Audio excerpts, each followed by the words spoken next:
seem insufficient for the next 40 years. Now, some of you may say, why 40 years? That's just the default period of time for license. It can vary between 30 and 50 years, but the default is 40 years. So when you start taking that long-term approach, you start questioning, is this going to be the status quo for the next 40 years? What are we going to be worried about 40 years from now? Obviously, 40 years ago, we had different concerns. This might be our only opportunity to get a bite of the apple. So, fast forward through the remainder of that first relicensing process, after countless meetings with all parties, some of you were in those meetings, we had a binding FERC license with settlement agreement and requirements to establish major protections for upstream and downstream passage and downstream passage protection measures. This was a major achievement for this facility. But this was only one facility of over a dozen on this river. Throughout the relicensing process, it became very clear. If we were going to advance fisheries management on this river, we needed a plan,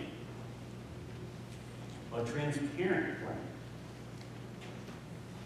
plan. If we were going to get resource advocates unified in their efforts, we needed to include standardized requests of every facility. We also needed to standardize our requests across multiple watersheds or tributaries to that watershed. You're talking about multiple staff from multiple agencies. If we don't have a clear, consistent message, we're not going to achieve our objectives. So all of these factors motivated the development of the plan.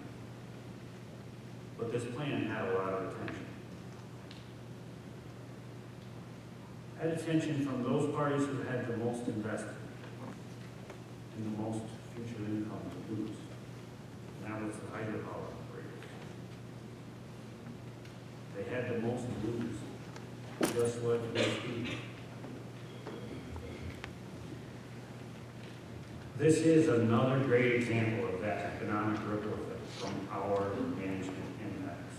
And it's why it is so critical that we are unified in our efforts and transparent with our goals. If we are requiring these facilities to invest tens of millions of dollars to restore upstream fish passage and provide downstream fish passage and protection measures, we, as fisheries managers, need to be transparent and provide standardized requests, because it might not be us, it be our successors who are doing this long after we're gone.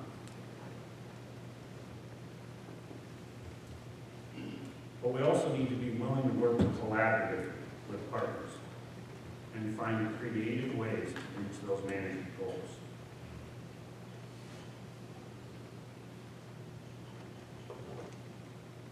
So now we have a fisheries management plan. It covers 15.4% of the total land mass of New York State. That's great. It's largely focused on American eel restoration and protection measures. And it does focus on large portions of that watershed where they were previously excavated. That's fantastic. But it's not something that I'm going to claim I can do in my single career. So it's going to take all of us in a unified effort to do that. And the only way to do that is transparent. We need to be upfront about what our goals are. Now, this plan is in its infancy of implementation, but it's already building momentum. Not for me, or even my Region 5 colleagues, but all of our partners across the watershed are all using this as a tool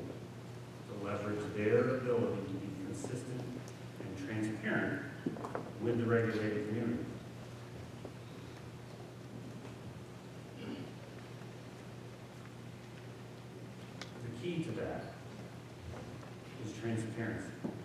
No curveballs, no demanding requirements from the government.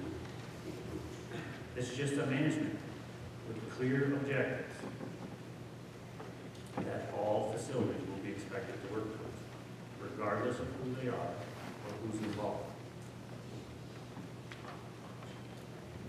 So where do you even start this process? Well, that's up to you and your perspective. I'll call this a recipe, but I'm not a very good cook. You can use the power of multiple perspectives to transform obstacles into opportunities. First, look at the resource at a landscape scale. Maybe it's a watershed scale, but that's where you're going to gain the most partners. Then question your status quo and identify the management challenges or obstacles. Seek out and engage those additional partners and multiple perspectives. Develop the management plan and your goals and objectives. Then work collaboratively towards implementation. There are numerous examples of this all across conservation.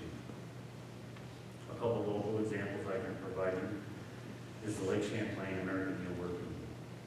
I got to really give it to the Lake Champlain Basin Program and the U.S. Fish and Wildlife Service for breaking down international borders and providing that platform for communication between not only New York State and Vermont, but our provincial partners in Quebec as well.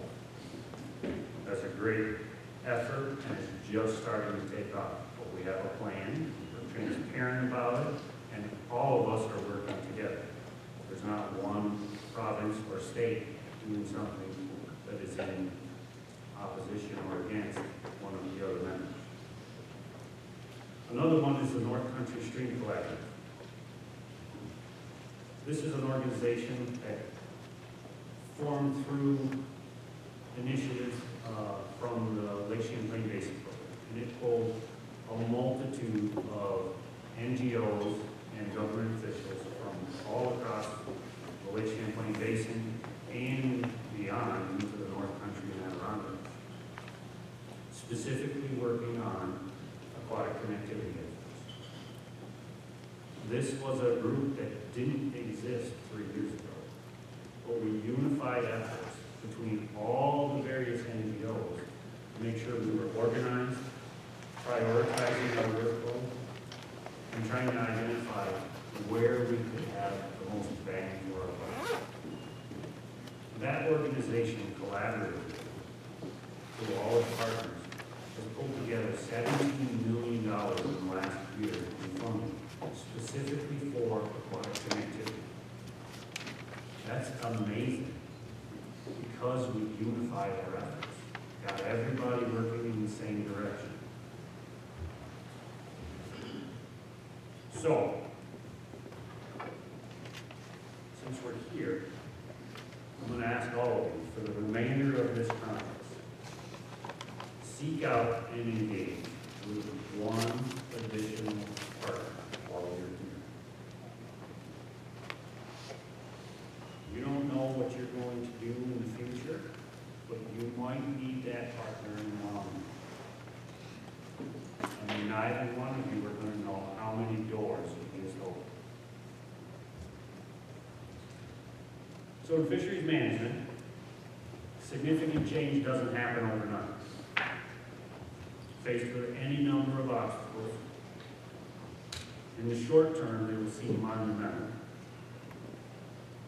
if not impossible at times. But through the power of multiple perspectives, you can and will open doors together. This power of partnership is what exemplifies the old saying. If you want to go fast, go alone. If you want to go far, go together. Far and together, the power of compounding perspectives perspectives. Through strong partnerships, actively listening to constituents, and finding common goals, you build a unified and transparent effort on behalf of the fishery. Collectively, you will always see opportunities behind every obstacle you face and achieve management success at a landscape scale.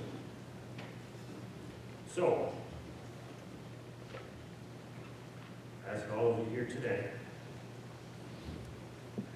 take a look around.